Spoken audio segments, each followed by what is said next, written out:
It's alive! It's alive!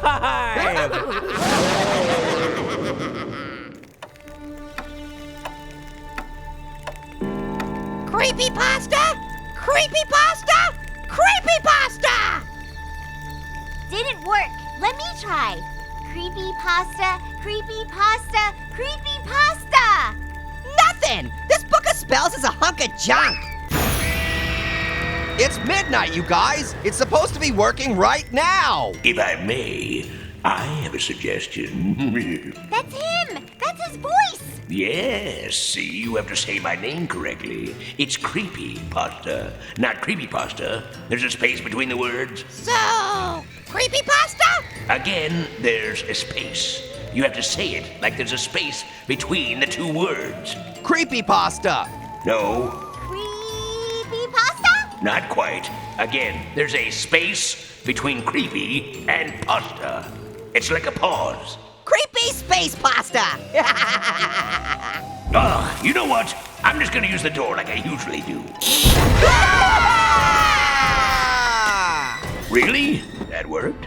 I feel like you guys knew I was coming that time. Anyway, I'm here for the third Shocktober in a row. And over the past year, I've been crafting the creepiest tales you've ever posted. What? No questions, just listen. This creepypasta is entitled The Slide of No Return. And in case any of you are wondering, yes, it's to die for.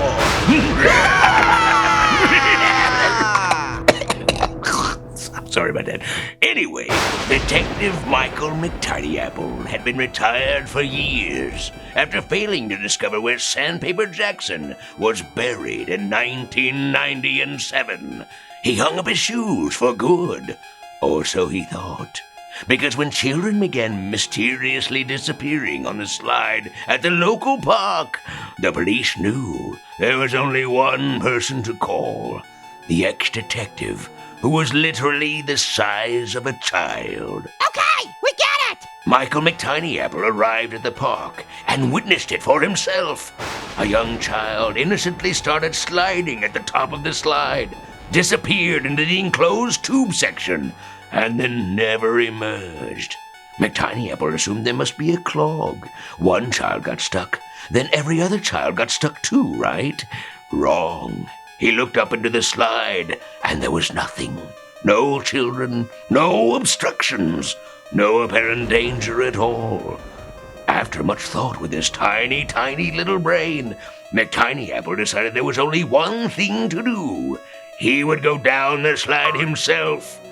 He climbed to the top of the slide, which was a large feat for an apple so very tiny. Dude, knock it off! And he peered down, knowing this could very well be the end of him. But someone had to figure out what was happening to all those children, and it might as well be him. A washed-up tiny little man who couldn't even figure out where Sandpaper Jackson had been buried. So with one last deep breath, Michael McTinyapple began to slide. The slide was cool and slick against his tiny little buttocks. That is, until it wasn't. Moments after he passed into the tunnel portion of the slide became rough, like sandpaper. McTinyapple looked down and realized that it actually was sandpaper. And the further he slid across it, the more of his body was being sanded away. As he slid further, watching his body disappear before his very eyes, he finally understood what had happened to all those children. They'd been sanded away into dust. And with his final glimpse downward, moments before his eyeballs turned to dust themselves, Michael McTinyapple made another realization. He came to understand, at long last, the exact location of Sandpaper Jackson's final resting place. Inside the tunnel of a slide at the local park.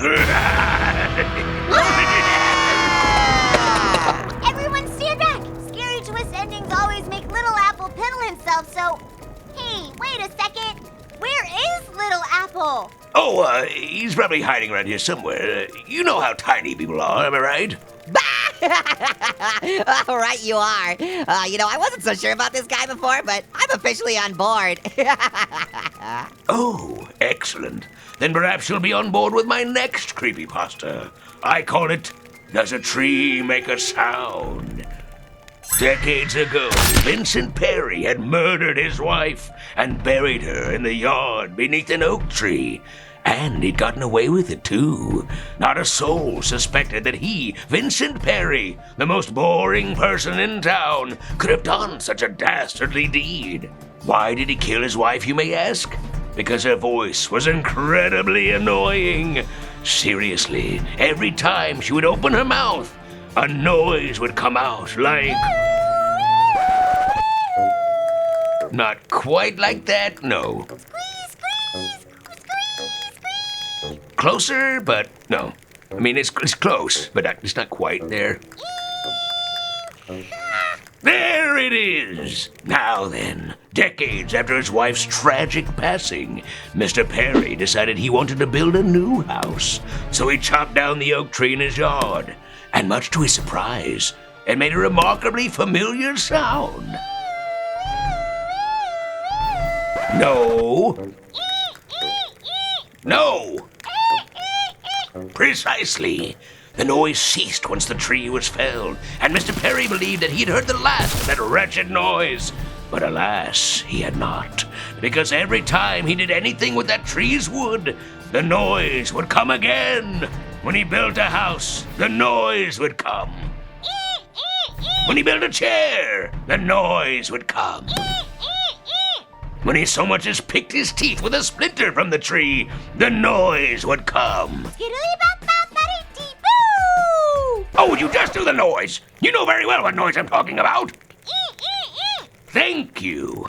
And after years of this noise, Mr. Perry was finally driven completely mad, and was carted away to the madhouse. There he was placed in a padded room with metal furniture. There was not a speck of wood to be found anywhere, and Vincent McPerry at long last sighed sweet relief. He was finally free of the wretched noise, or so he thought, because even though the insane asylum staff had thought of nearly everything, they had forgotten to replace the wooden floorboards.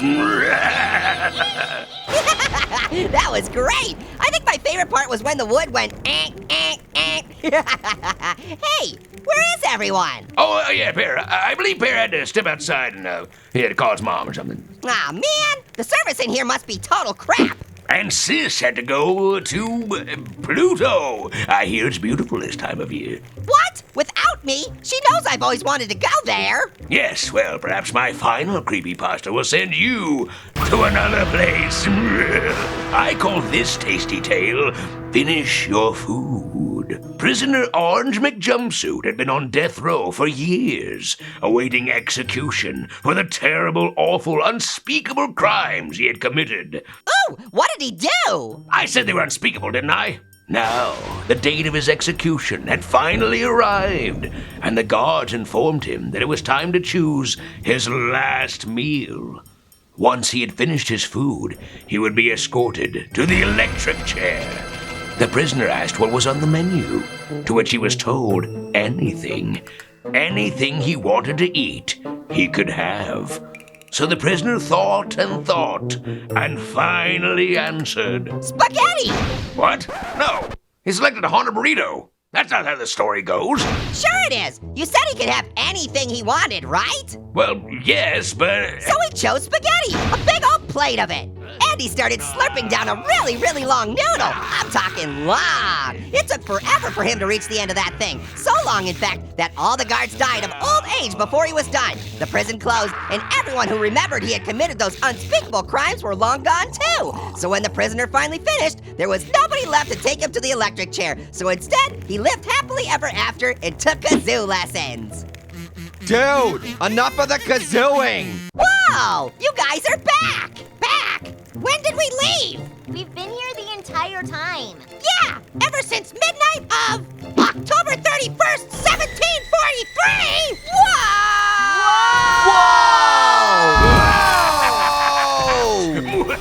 Oh, wait, calendar was just turned to the wrong page. My bad. Yeah, it's been 2021 the whole time. Oh, okay.